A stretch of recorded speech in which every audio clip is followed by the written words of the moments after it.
Get ready for the countdown. 10, 9, 8, 7, 6, 5, 4, 3, 2, 1. Korea Utara, sebuah negara yang terlindungi dan misterius, telah menjadi subjek kegemparan dan keheranan di mata dunia internasional.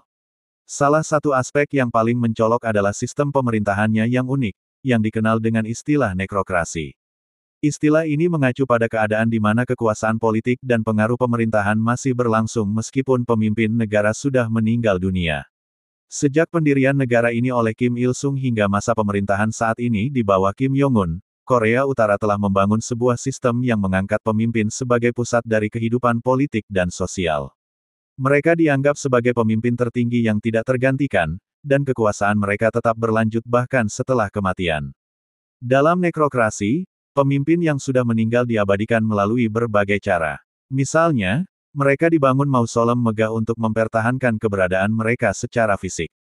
Salah satu contohnya adalah mausolem Kumsusan yang menjadi tempat pemakaman Kim Il-sung dan Kim Jong-il, di mana ribuan orang setiap hari berziarah dan memberikan penghormatan kepada pemimpin yang sudah tiada.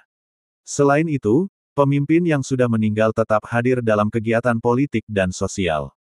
Gambar mereka tersebar di seluruh negeri dalam berbagai bentuk, seperti patung, lukisan, dan poster, yang mendominasi lanskap kota.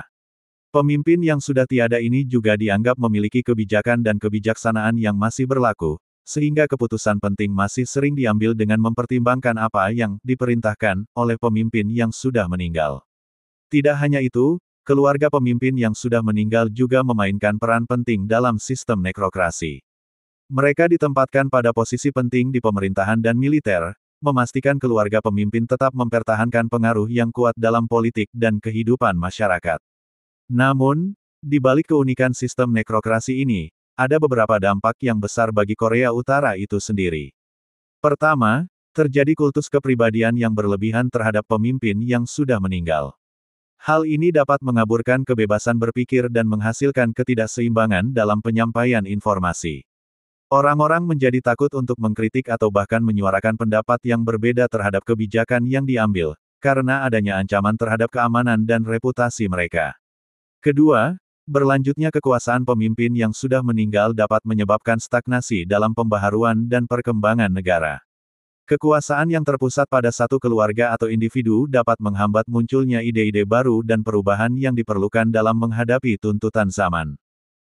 Selain itu, adanya kekhawatiran akan keberlanjutan nekrokrasi juga memunculkan ketidakpastian dalam politik Korea Utara. Ketika pemimpin yang masih hidup menua, muncul pertanyaan tentang siapa yang akan mengambil alih kekuasaan dan apakah transisi ke kepemimpinan baru akan berjalan lancar sehingga dapat menciptakan ketidakstabilan dalam negeri dan mungkin juga di tingkat internasional, mengingat peran Korea Utara dalam urusan geopolitik global. Terlepas dari semua itu, nekrokrasi di Korea Utara tetap menjadi fenomena yang menarik dan membingungkan bagi dunia luar.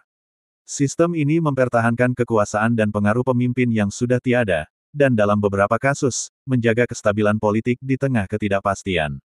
Namun, apakah nekrokrasi dapat bertahan dalam jangka panjang? Hanya waktu yang akan menjawab pertanyaan tersebut. Perubahan sosial, pergeseran generasi, dan tuntutan masyarakat yang berkembang dapat mengubah dinamika politik di Korea Utara.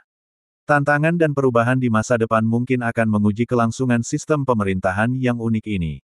Dalam menghadapi keberlanjutan nekrokrasi di Korea Utara, penting bagi masyarakat internasional untuk tetap memperhatikan dan memahami sistem ini dengan bijak. Upaya diplomasi, dialog, dan pendekatan berbasis hak asasi manusia dapat membantu membuka pintu bagi perubahan dan transformasi yang positif di negara tersebut. Korea Utara tetap menjadi objek yang menarik bagi peneliti, jurnalis, dan masyarakat internasional. Nekrokrasi yang terjadi di negara ini menjadi salah satu aspek yang membedakan sistem pemerintahan mereka dari negara lain. Meskipun kita mungkin tidak sepenuhnya memahami atau setuju dengan sistem ini, penting untuk terus berdiskusi dan mengupayakan pemahaman yang lebih dalam terhadap realitas yang kompleks ini. Melalui pemahaman yang lebih baik, mungkin akan muncul peluang untuk membantu membangun jembatan antara dunia luar dan Korea Utara, mendorong pembukaan, dan mendorong perubahan yang lebih positif.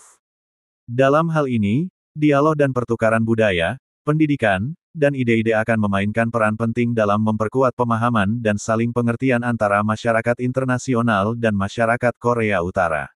Walaupun kita tidak tahu apa yang akan terjadi di masa depan, satu hal yang pasti, nekrokrasi tetap menjadi cerminan dari kompleksitas politik dan sosial di Korea Utara.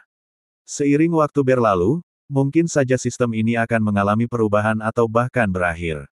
Namun, sampai saat itu tiba, dunia akan terus mengamati dan mencoba memahami sistem yang unik ini dengan harapan membawa perubahan yang positif bagi rakyat Korea Utara dan masyarakat internasional secara keseluruhan. Democracy is a fragile thing. More fragile than you want to believe. If the election fails, there is no democracy. Bagaimana sistem pemilu di Korut? Sama seperti Indonesia, Korut juga menggelar pemilu legislatif selang 5 tahun sekali. Mereka juga bakal memilih pemimpin negara dalam pemilu tersebut. Jika di Indonesia, jabatan pemimpin negara alias presiden bisa diperebutkan dalam pemilu, maka di Korut hanya ada satu kandidat yang tak lain adalah dinasti Kim yang sekarang dipegang oleh Kim Jong-un. Sebenarnya warga Korut bisa saja mencoret nama Kim Jong-un dari surat suara sebelum memasukkannya ke kotak suara sebagai bentuk mereka tak memilih Kim. Tapi hal itu belum pernah terjadi semenjak Korut dikuasai dinasti Kim. Jika kedapatan berbuat demikian, maka si pemilih akan dikejar oleh polisi rahasia Korut. Nasib selanjutnya bisa ditebak, bakal dihukum mati karena tak setia kepada negara. Dalam pemilu tahun ini tercatat 99,97% suara memilih Kim Jong-un sebagai pemimpin Korut. Kami menganggap semua orang di negara kami sebagai satu keluarga sehingga kami akan bersatu dengan satu pikiran dan kami akan memberikan suara untuk kandidat yang telah disepakati, kata pejabat Persatuan Perempuan Sosialis Korut Song Yang Ran. Kami tidak mengakui siapapun selain pemimpin tertinggi, imbuhnya. Lantas apa fungsi badan legislatif di Korea Utara? Bisa dipastikan Majelis Rakyat Tinggi, DPR-nya Korut, hanyalah pelengkap negara saja. Mereka tak punya suara dalam menentang kebijakan Kim Jong-un sebagai kepala pemerintahan. Nah, dengan demikian para pengamat luar negeri menganggap pemilu di Korut hanya ritual politik saja.